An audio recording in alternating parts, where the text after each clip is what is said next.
Night in the Woods is an indie game that I've ran into multiple times in the last couple of weeks. Each time I saw it, it looked like some run-of-the-mill indie drama. As may be abundantly clear, I did end up picking it up. Quite frankly, the last week produced nothing that seemed of any more interest to me than this strange game. 9 hours and a whole game later, I don't regret a single thing. Night in the Woods is simply a good game. The game is, in a nutshell, about a girl named May who drops out of college and returns to her hometown. From there, the player experiences a portion of her life as she comes to terms with what has happened to her. I say that all in very vague terms because a good deal of the details of the plot will be serious spoilers, but you know, it's close enough. The game is divided into days wherein the player can do two things: explore and do a mission. The exploration occurs within a small town. For what appears to be a relatively small map initially, there is a lot to explore. Off the top of my head, I can think of 10 different characters or actions that the player can interact with every day that all tell their own story, and there's certainly more than that. Some of it is simple to find and get to, as one can just walk through the world, but once the player engages with the platforming mechanics of the game, they will discover a verticality to the world that builds on the narrative density therein. The exploration also gives the player a hub in which key events in the main plot can occur while not necessarily interfering with any of the more standalone missions. Each mission is not delivered to the player as a mission per se, but instead as an outing for the player. The avatar and another character go out to do something or other. Each of these experiences builds the relationship between May and another character, at once teaching the player about the relationship and deepening their understanding of the character. Each mission is like a chapter in a book, delivering some nugget of understanding each time. The two-part design of each day worked out well for the game overall. The exploration opened up a chance for both a rest from the previous mission's events, and a chance for the developer to explore smaller themes that wouldn't fit the standard mission format. On top of that, the mission design actually created important opportunities for player choice in a game that is, for the most part, a linear experience. This is brought about by giving the player numerous missions and only a limited quantity of days to experience them.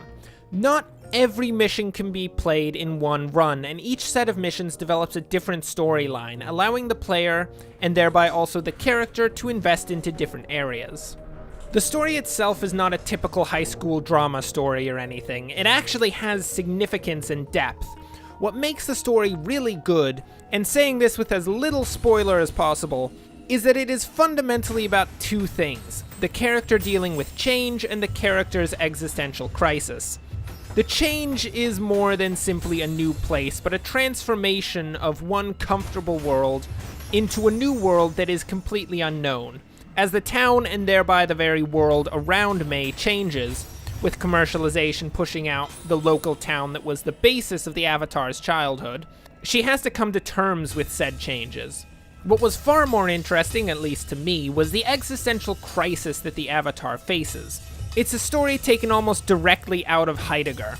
The implications of that statement are hard to get into without running through the whole of the game, but take my word for it being a significant and well thought out theme.